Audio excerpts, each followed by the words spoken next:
third ayahuasca ceremony and the last one tonight. And I decided to partake. I did a smaller dose than my first one, since the first one was so profound. Gave me so much information and taught me so much. So I wanted to do one last dose as a goodbye to this place and as a thank you. Also to work on. I asked for a few more things as well. And I believe I got it. But yeah, it's about 3 something right now in the morning, and this one was different than the first one. It's going to be different from time to time. It's not always going to be the same. And another thing to keep in mind too is, I did it with 10 or 11 people. Everyone, after each dose, has a different experience. Some people have a lot of blocks the first 2, and on the third, they have a breakthrough of some sort. They say that ayahuasca knows how long you're going to be here, and works within the time frame that you're here. So as an example, for myself, I knew I was only here for a week. It had 1 week to work with me, and I believe because I did so much prep work before I came, my intentions were clear. My desire for change was real, and it was needed. I think that's why my first experience was so massive, The fact that I got all my information that I needed in one night, and I had a physical death, what felt like a physical death, and a spiritual rebirth. It was kind of crazy, right? So Mother Aya knows how long you're going to be here, and it works with you in that time. And tonight was very different than the first one. Also, too, because I had the smaller dose. Tonight I had some reconfirmation on my path and what I'm supposed to do. I think the main thing that I got tonight was it told me to write a program for boys in schools. There's this kind of preconceived notion of what it means to be a man, especially boys who are raised by strong-willed fathers who want to see their sons be that traditional man. And they may teach them things that are not healthy, especially in regards on how they treat women. And that came through really hard, clear, that boys need to understand the power of the feminine side. And they need to understand that everything is balance, that the feminine side completes the masculine side. And the feminine side is necessary to be totally complete.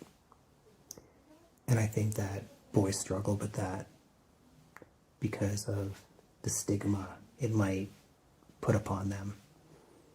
And because of that, because they struggle with that, and because they worry about the stigma, I think a lot of boys, teenagers, treat women in a particular way.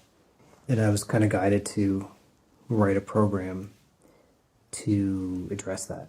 And I don't know how to do that, but I'm going to trust that it's going to come. Before the pandemic, I was an inspirational speaker. That was my main income, as well as being a video producer, doing corporate videos and wedding videos and stuff like that. And when the pandemic started, I did neither. And I said goodbye to inspirational speaking. I said, you know what? I don't think I'm going to do this anymore. I'd speak to kids in schools, and I did that for 23 years of my life was that. Half my life. That's what I did. And when the pandemic hit, I said, you know what? I think I'm done with this. Because I'm getting older, and my shtick was, it's not for an older guy to do my particular shtick. But yeah, I was guided again tonight to write something for these boys. And help raise the vibration of teenage boys who are going to become men one day, so they can treat our women better and they can honor them for what they are, which is truly special.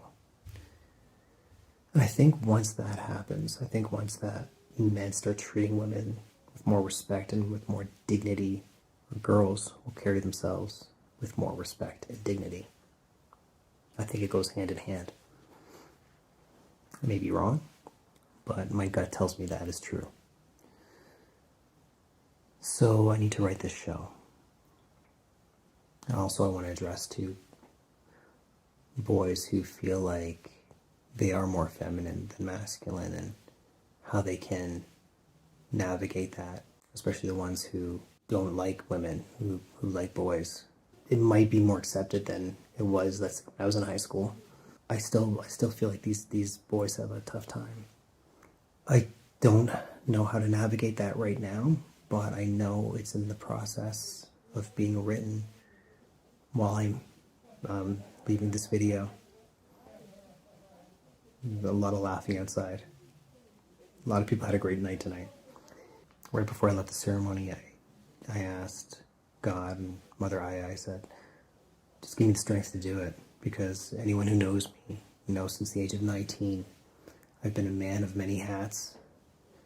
You know, I was an actor, I was in the music industry, I was a video producer, writing shows, I'm sure there's other stuff I'm missing.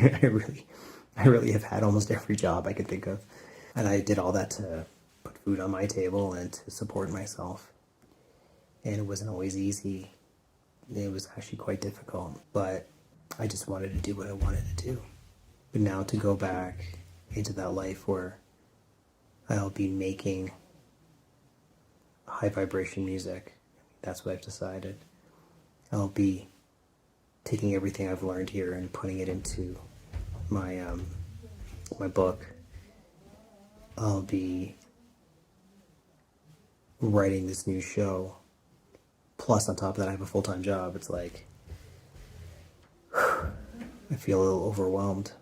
So I was asking Mother Aya to please give me the strength to do it when I get back home. And that doesn't even take into account the time I want to spend with my daughters and the time I want to spend with my friends, who I love so much, and my family.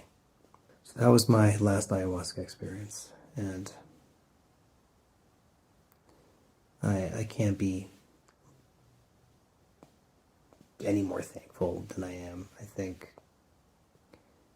I don't know what other retreats are like, but I've never seen a bunch of more caring individuals ever.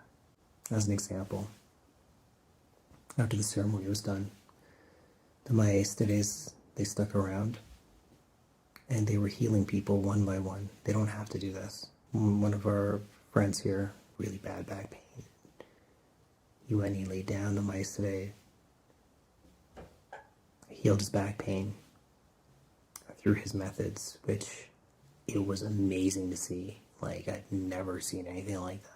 Basically sucking out the pain with his breath. I'm in awe what I witnessed. And then I guess it got around of what was happening. Well, I mean, everyone saw, and one by one, people went and, I have a pain here, can you help? And yes, come.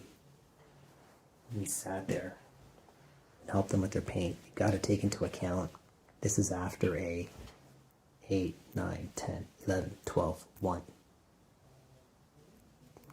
5 hours of facilitating an ayahuasca ceremony. And it's not like they just sit around. No, they're busy at work dealing with the dark energies. And the maestre was sick, so he's not feeling well. And after all that, to sit and work with everybody one by one by one by one, I just can't even fathom how much love someone has to have for humanity to do that. Just amazing. Just amazing. I'm thankful for everything they've done for me, and I'm thankful for everything they've done for my new friends here. one of my new friends here, Alev, he said that, what you get here in one ceremony, you can't get in 100 years of therapy. Can't. Impossible. Because there's certain things that happen here during these ceremonies where you can literally go into the past and you can feel the pain of loved ones and see what they've gone through. And because of that, you come out of it and you have no choice but to see them differently. And if you see them differently, guess what's going to happen? You're going to treat them differently. You're going to show up differently when you're in their presence. So what goes on here is unbelievable. And the healing here, it just can't be put into words. Some others did 5-MeO today, which is the venom of a frog. And it's put into powder form and you smoke it, and there's an experience that happens there. And I did it several times. Yeah, 6 years ago, 5 years ago, and yeah, that's very powerful too. Tomorrow is the San Pedro, which I hear is quite something. So I'm looking forward to that. Other than that, it's late. I need to get to bed. Thank you so much for tuning in, and yeah, see you later.